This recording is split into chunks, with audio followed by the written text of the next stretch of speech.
Good Monday morning, everybody. This is Quinn Baum with Names and Numbers, here with another Monday morning sales kickoff video to the week. And today I wanted to talk about what do you do when you know you need to do something you absolutely hate.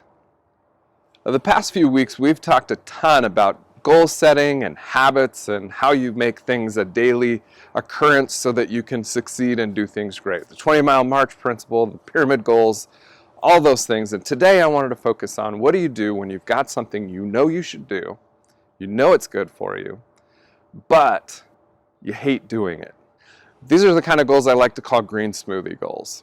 Breakfast food is fantastic. There's lots of wonderful options, but you know and I know that a green smoothie is good for you and you should take it. So despite all the options out there, the green smoothie is like the goal that you just don't really want to do, but you know it's good for you. So let's talk about a few tricks and tips we can use to get goals that aren't very fun out of the way and do it with as little willpower as possible. All right, tip number 1, money jars. I love this one. What you do is you take a jar and you label it for yourself. You take another jar and you label it for someone or something or some organization that you really do not like at all.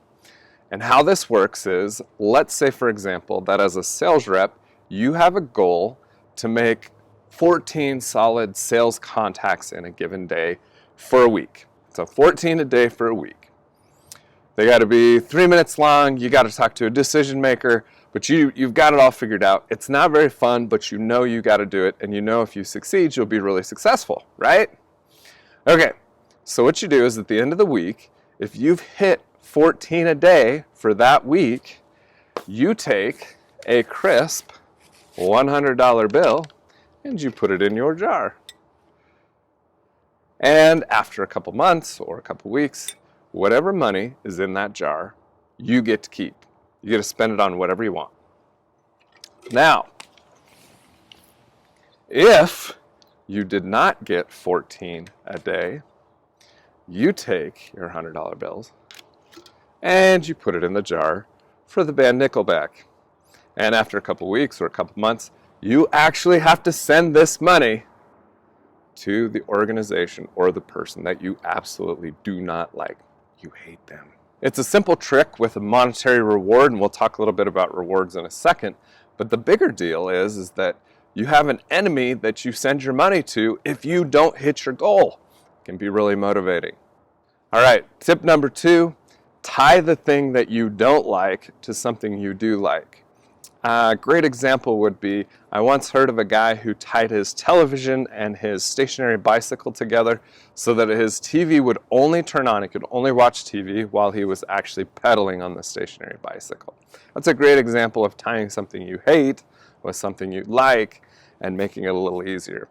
For us, it might be something like, you can only listen to your favorite podcast when you're cleaning the kitchen up. Or maybe you save your favorite television show for when you go to the gym and you get on the treadmill. As a sales rep, it might work like this. It's the end of the week. You got a couple hours of paperwork you know you've got to get done. You hate paperwork, but maybe we order out some sushi from our favorite restaurant and we watch our favorite television program as we get our paperwork done and sent out the door. You tie something you hate with something you kind of like or like a lot. You put the two together and it makes the hateful thing a little less hateful. All right, tip number 3. Using small rewards at the end of achieving these disgusting, horrible green smoothie goals. So let's go back to that 14 contacts. Let's say you're a sales rep and you have your 14 that you need to close in a given day. Well, you can put a reward at the end of that 14. Oh man, I got to do 14, but I'm going to get on the phone. I'm going to make 14 solid contacts with the business owner, decision makers. And once I'm done with that 14, I'm going to take 15 minutes and watch the first 15 minutes of the basketball game that I missed last night. It's a small reward that helps incentivize you to get the good thing done that you need to get done. Now, I do have to be careful. It can be really tempting to use food as a small reward all the time. I do not want to encourage obesity and diabetes here in the United States. However, I have been known to use a soda or a fancy meal someplace as a reward for achieving something that I really did not like. There are lots of rewards you can use to incentivize yourself to get those poopy goals done and get them out of the way. Now remember to make sure that your reward matches the difficultness of the goal itself. You don't want to give yourself too much for doing too little. However, things like a soda, or a walk around the block, or you give your mom a call, or you buy that tool that you've really been wanting to buy. Again, make sure that it's appropriate to the goal, but rewards can be a really helpful way to get those cruddy jobs done that you need to get done.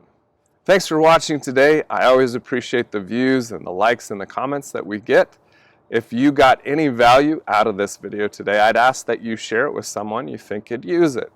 As always, this is Quinn Baum with Names and Numbers. Go out and make a great week.